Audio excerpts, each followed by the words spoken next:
Welcome to Pimpy's Investment Chat, where we keep investment talk simple. And here's your host, Pimpy.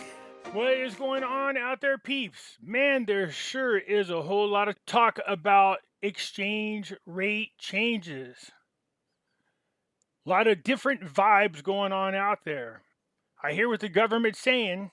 I understand what they're saying. But you can tell they're really looking into a serious rate change. They have studies going on, and I know it says a study at 1,200 dinars. But really, do you have to put together a whole entire committee just to check out 1,200 dinars? I'm just saying. For the past couple of months, in the news religiously have been talk about the exchange rate. So will something happen in 2022? Is it possible? What are the gifts that the United States are going to give to Iraq that's going to help them out financially? Still waiting to hear about that. But there is more talk about the rate change. Before we get started, hit the thumbs up button, because when you do, it helps us get past the algorithm that YouTube puts on us and keeps us from being shadow banned. If you're not a subscriber, please do so, because when you do, it helps out the channel, and I surely do appreciate it. The disclaimer here is I'm not a financial advisor, a lawyer, or an accountant. The information that I share with you, I do freely. It is of my own opinion.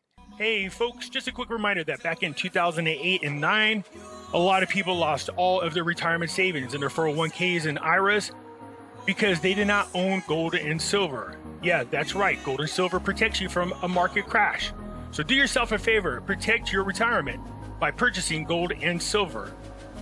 You can go to moneymetals.com, reach out to them, and they will help you set yourself up to protect you and your family from having to start all over from scratch. If you're a first-time buyer and you spend more than $100, use promo code Pimpy, P-I-M-P-Y, and they will send along with your order a free half ounce of silver. So folks, do yourself a favor, head on over to moneymetals.com and protect you and your family from a market crash, as well as inflation. That's right, head on over to Money Metals when you want to buy gold and silver. Keep in mind, if you're a first-time buyer and you spend more than $100, use promo code Pimpy, P-I-M-P-Y, and you will get a free half ounce of silver. Hey, right now, a special offer for my audiences only. You have a chance to win 100 free American Silver Eagles. That's over $3,000 in value. And all you have to do is enter your email to win. That's it. That's right, there's no obligations to purchase. The link is down below in the description, so head on over there, enter to win. Yeah, between now and December 31st of this year to enter. The only way you can for sure not win 100 silver American Eagles is by not entering at all. So do yourself a favor and enter your email so you have a chance to win. People keep asking me, where is the link, Pimpy? It's real simple.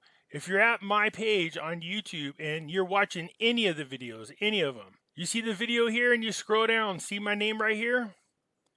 If you go here where it says show more and you click it, here's all the links to the things you have access to.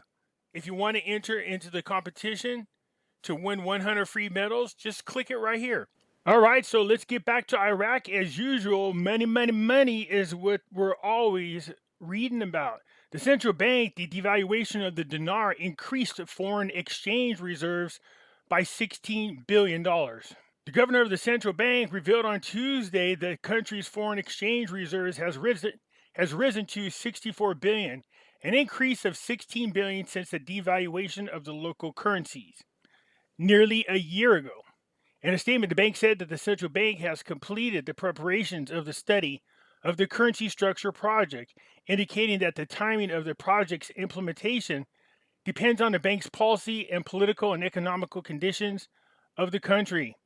He added that the bank has no intentions of issuing new denominations of currencies, pointing to the continuation of providing new banknotes to compensate for the damaged ones. So there you have it, because there was a lot of talk about them printing out new currencies. We definitely don't want that to happen.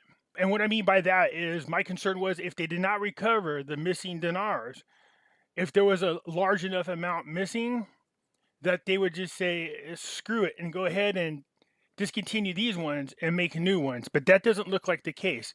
So far so good. Continue the currencies that we have.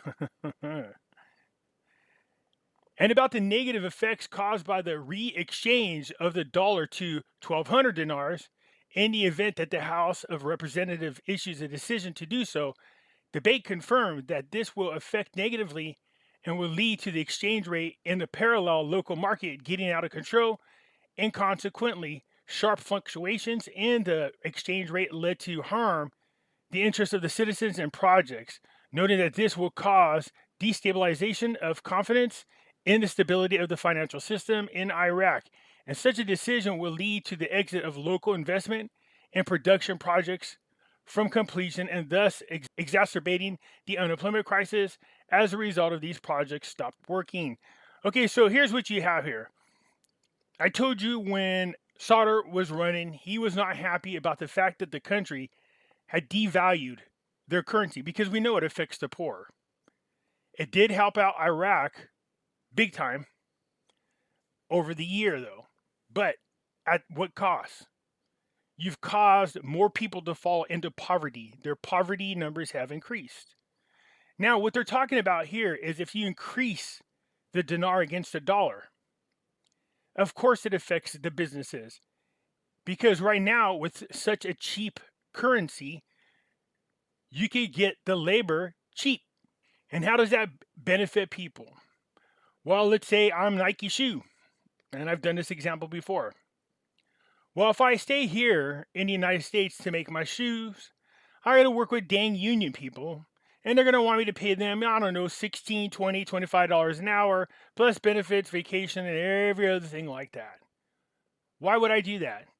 I could just open a subsidiary in Iraq, hire them employees, and what I pay the people here in the United States plus benefits, I can hire 10 employees in Iraq to do more work.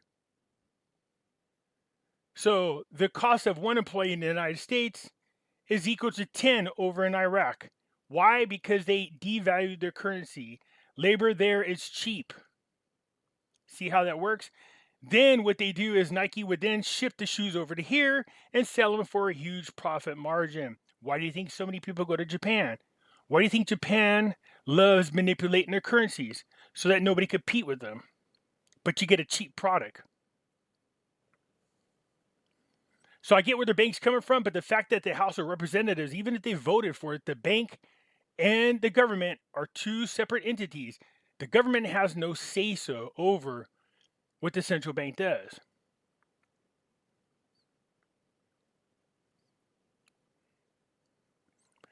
So what does that mean if they do go to the 1,200? Well, remember, we had it where you can get 1,190 dinars for every $1.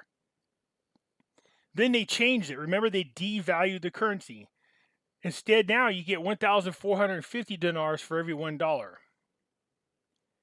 Now, changing it to 1,200, that's a step in the right direction, but still more than where it was when it was at 1,190. Instead, you get 10 more dinars per dollar. Okay? So again, more rate change talk. I still think it's going to go up in increments. I think 2021 was a year for them to just, get their head above the water. 2022 is going to be very interesting indeed, especially if the amount of oil that they produce increases, which my understanding is it's set for next month. Is Iraq going to be pulled out of Chapter 7? Is that going to make a difference? We're going to find out. The coalitions plus the United States is pulling out of Iraq. Talk about getting your own sovereignty. It makes sense that they remove them from Chapter 7 to lift the embargo so they can start arming their own military, so they can fight ISIS. What is this big package coming from the United States that's going to help Iraq out financially? So far, we haven't heard anything. A lot of talk. We'll see where it goes. He added that raise in the exchange rate led to an increase in the competitiveness in the local products and thus an increase in its market shares. Sure, that's right. If you devalue your currency anything that's produced in Iraq is produced cheaper if you're importing it from Iraq. Now, exporting at a cheap rate gives Iraq the benefit when it's competing against other countries.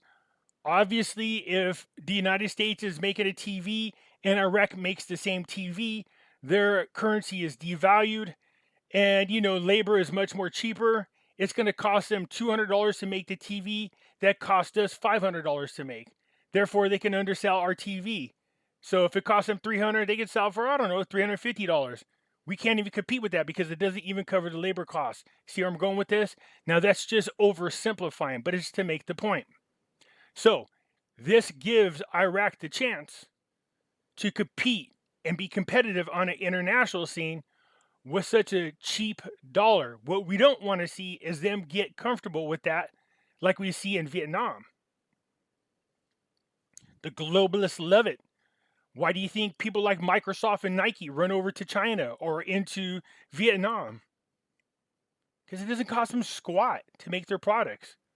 Then it went on to say not only did they get an increase in its market shares, as well as it reduced the pressure of expenditures on administrative finance by 23%, which makes sense because why? They reduced the currency, I believe, by 22%, which enabled the Ministry of Finance to overcome the crisis resulting from the drop in oil prices globally during 2020 and the first months of 2021. Explaining that this also led to an increase in the flexibility of public finances to carry out the necessary structural reforms to achieve physical sustainability in Iraq.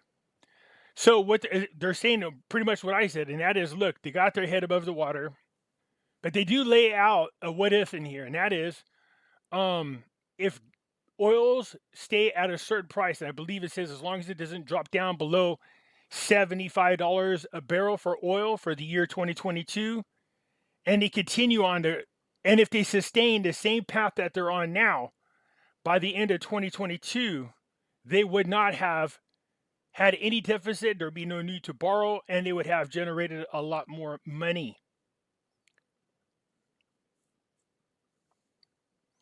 Saleh suggested that Iraq is in recovery and will inevitably live in the next 2022 without financial hardship or financial restriction or financing restrictions caused by the lack of revenues due to the recovery of the energy market and the boom in demand for oil, in addition to the increase of proceeds of Iraqi's oil production by 4,000 barrels per day. So here you go. He pointed out that the issue depends all on the overall spending ceiling in the budget. And if it's assumed that the spending ceiling in the 2022 budget is the same as 2021, and that the average price of barrel of oil achieved throughout the year is not less than $75, the oil revenues will alone cover the total expenses in the budget and achieve something from the surplus availability of other non-oil revenues. This would really put them in a great position. Now remember, their GDP is expected to grow at a pretty high number according to the World Bank. We'll see. We'll keep an eye on this. I mean, we don't have any say-so as far as when a rate change is going to happen, but they sure do talk about it a whole lot. Al-Kadhimi's advisor on the delay in approving the 2022 budget, Iraq is committed to the financial management law by spending 1/12. In other words, if they haven't passed the budget by the end of the year, then the same rules apply that were applied in 2021 going into 2022, but instead they do it month by month instead of for the whole year. The central bank announces the preparation of the study of the currency structure project and warns against changing the exchange rate. Now, again, you guys, when you see all this warns against this exchange rate, I understand, and I understand what they're trying to do, but like I said before, I think the exchange rate is going to go up in increments. That's just my own personal opinion, but they seem to be doing a lot more than just preparing for small increments. There's something definitely bigger going on. So you're going to tell me that there's an entire committee put together to study what happens if you change the rate to 1,200 dinars? You can have one professor do that. They can tell you. The Central Bank of Iraq announced on Tuesday that it had prepared a draft currency structure study while determining the negative effects when the dollar was re-exchanged to 1,200 dinars. The bank said, according to the official agency, the central bank has completed the preparations of the study of the currency structure project, noting that the timing of the implementation of the project depends on the bank's policies and the political and economical conditions of the country. Well, that goes without saying. The bank has no intentions of issuing new denominations. We read that up above. Okay, so basically, this is just repeating what was up above. I think what they're doing is they're just being cautious, saying, look, don't jump the gun. Let's make sure that we can maintain this pace for a little while longer before we do anything really major. Besides, there's other things that have to be completed before we can do any real rate change. One is not be so dependent on oil revenues. Okay, including the Chinese agreement and taxes, the Council on Ministers takes several decisions. So the Council of Ministers took several decisions, including launching the financing of projects within the Iraq-Chinese agreement. Remember, what's happening is China agrees to come there and help rebuild certain things in exchange for oil. I mean, you know what? China's done nothing but prove to the world that you can't trust them. They've did this with other countries and it's screwed them out of all the commodities they got and refused to do the work and demanded more. Iraq needs to be careful, that's for sure. News of an agreement between the Alliances of Progress and a determination to renew al-Habasi. So basically, I believe he is going to resume his position over there in Kazakhstan, and this is the agreement. The source told the news a political agreement was signed between the Alliance of Progress, headed by Halabasi, and the Alliance of Azam, headed by Kanjur, to renew Halabasi for a second term. So congratulations to Halabasi. He's one of those guys that's hard to read. He can be good and he can be bad. But he's done a lot for the Kurdistan people.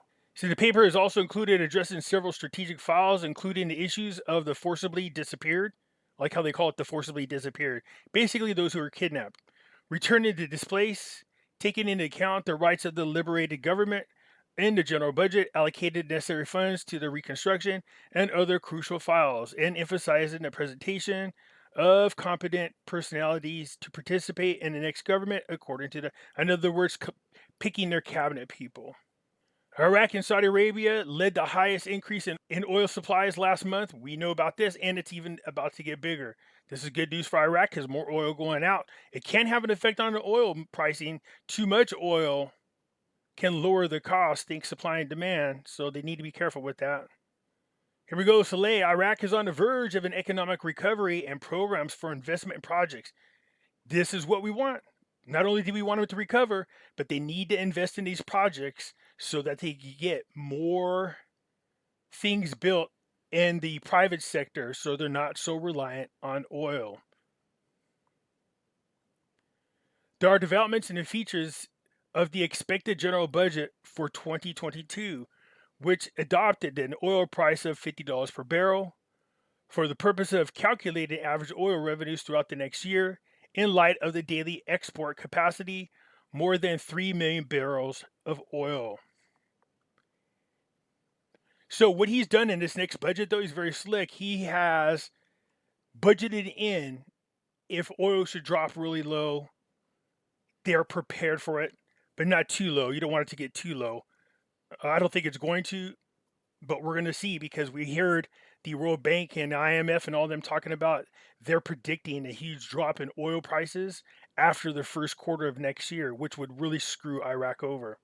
According to the foregoing, the financial advisor, the prime minister, that the hypothetical deficit will be 20% of the total spending ceiling and about 8% of the GDP, but the average price of a barrel of oil, if it continues to remain stable at $70, the budget will be in mostly an equilibrium situation, in other words, balanced. The next budget will also seek, according to Soleil, maximize the optional spending in investment projects with the aim of achieving a growth rate in the gross domestic product that exceeds the population growth rate and at least 5% or more, which will lead to an accelerated reduction in unemployment rates, as well as these steps will take to lead the economy's recovery in this country. Awesome. That's what you want to see happen. They're going in the right direction. This is exactly doing what we want them to do. So things are still looking up for Iraq. Let's keep our fingers crossed. Let's see how they do. Let's see how they start out the year. That's going to tell us a whole lot, especially after the first quarter of this next year. Anyways, that's it for now. You guys hit the thumbs up button. If you're not a subscriber, please do so, because when you do, it helps out the channel. I surely do appreciate it. And I'll catch you later. I'm out.